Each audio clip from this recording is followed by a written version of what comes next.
ಹಿಂದೆ ಅಧಿವೇಶನದಲ್ಲಿ ನಾವು ರಾಜಣ್ಣ ಪರವಾಗಿ ಹೋರಾಟ ಮಾಡಿ ಅವರದ ಸಿಡಿ ಏನಿತ್ತು ನಮ್ಮ ಪಕ್ಷದ ಮುಖಂಡರೇ ಮಾಡಿದ್ದಾರೆ ಅಂತೇಳಿ ಅವರು ಅಧಿವೇಶನದಲ್ಲಿ ಹೇಳಿದರು.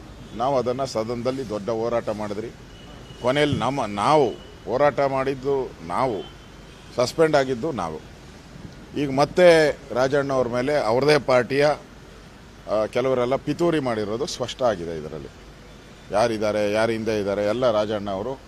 ದಯವಿಟ್ಟು ರಾಜಣ್ಣ ಅವ್ರಿಗೂ ಕೂಡ ವಿನಂತಿ ಮಾಡ್ತೀನಿ, ಧೈರ್ಯವಾಗಿ ಮಾತಾಡಿ. ನಿಮಗಾಗಿರೋ ಅನ್ಯಾಯ, ನೀವು ಇಲಾಖೆಯಲ್ಲಿ ಸಮರ್ಥವಾಗಿ ಕೆಲಸ ಮಾಡಿದ್ದೀರ, ಮತ್ತು ಜಿಲ್ಲೆಯಲ್ಲೂ ಕೂಡ ಸಮರ್ಥವಾಗಿ ಕೆಲಸ ಮಾಡಿದ್ದೀರ.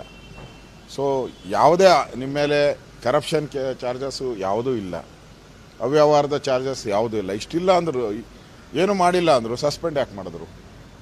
ಇದು ಅವಮಾನ. ಮೊದಲು ಒಬ್ಬ ST ಬಳ್ಳಾರಿ ನಾಗೇಂದ್ರ ಅವ್ರನ್ನ ತೆಗೆದುಹಾಕಿದ್ರು. ಈಗ ಮತ್ತೊಬ್ಬ ವಾಲ್ಮೀಕಿ ಜನಾಂಗದ ನಾಯಕನನ್ನು ತೆಗೆದುಹಾಕ್ತಾ ಇದ್ದಾರೆ. ಎಲ್ಲೋ ಒಂದು ಕಡೆ ಕಾಂಗ್ರೆಸ್ಗೆ ಈ ವಾಲ್ಮೀಕಿ ಜನಾಂಗನ ಕಂಡ್ರೇ ಆಗಲ್ಲನೋ ಅನ್ನೋ ಪರಿಸ್ಥಿತಿ ರಾಜ್ಯದಲ್ಲಿ ಮೂಡ್ತಾ ಇದೆ.